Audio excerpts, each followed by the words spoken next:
Hi, I'm Chris Pullen, and for this paper I decided to do my research on cow vigilantes. My title for this paper is Cow Vigilantism, Hindus versus Muslims, the cultural conflict behind eating God. For my thesis, across the world, the issue of cow vigilantes is assessed as a political excuse for the Hindu majorities in India to attack the Muslim minority without justification, a simple act of aggression against a minority group. It is easy for acts of violence to appear black and white, but I wish to look deeper into this issue, the process of eating what others find sacred. I want to look into whether this is simply an act of oppression, or if the cow's divine nature resonates so profoundly with the people they are driven to madness at the sight of its slaughter. So, at the beginning of my research, I had two directions I wanted to take it. First, I wanted to research the sacred nature of the cow and when in history the cow started to be worshipped and why. I also wanted to look into where this conflict started. So my conclusion and where I went with this paper includes both, but I'm going to go with the start of the conflict. The conflict between the Hindu and Muslim people over cow slaughter goes back thousands of years. It started around 1000 CE when many Islamic invaders came to India. They tormented the native people, humiliated them, and slaughtered cows. They did not slay them for food consumption, simply to demoralize the Hindu people, to strip them of food, wealth, and something sacred in one cruel action. So this shows that cow vigilantes is anti-Muslim in nature because it comes from a response of the Hindu trauma. I also want to point out how important cows were financially to India at the time. In the Vedas period, a person who owned a cow was a wealthy person. They were synonymous with each other. I think how important cows are to the Hindu people are summarized in this Gandhi quote.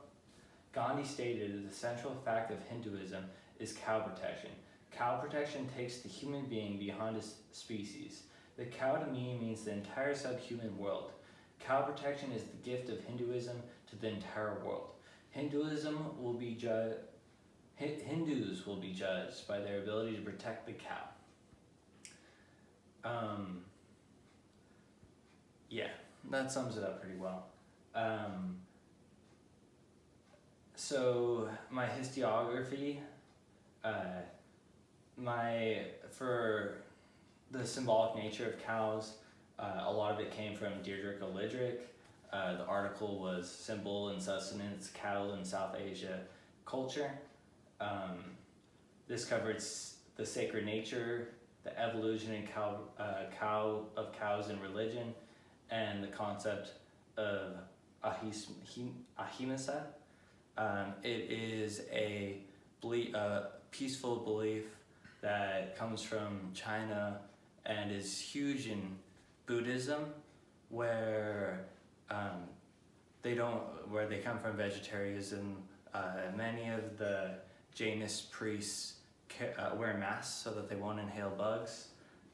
It's a very non-violent culture, which is the start of the cow protection. My second article that I use most heavily in my paper is by Daphne Barak Erez, Symbolic Constitutionalism on Sacred Cows and Abominable Pigs. This really goes into Hindu nationalism and how the laws,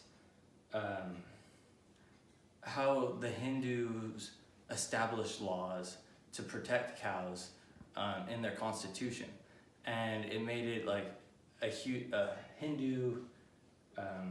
it made Hinduism a huge part of government as well as laws.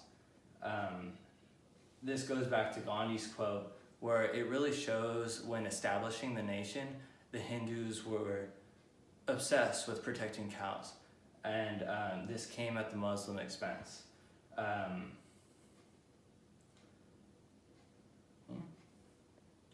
So that gives you a good summary on my paper. I go into a lot of other details, but I think you guys don't really need to know about that. I really enjoyed this class. Thank you. You guys have a great break, great winter break. Merry Christmas, Happy Holidays. See you later.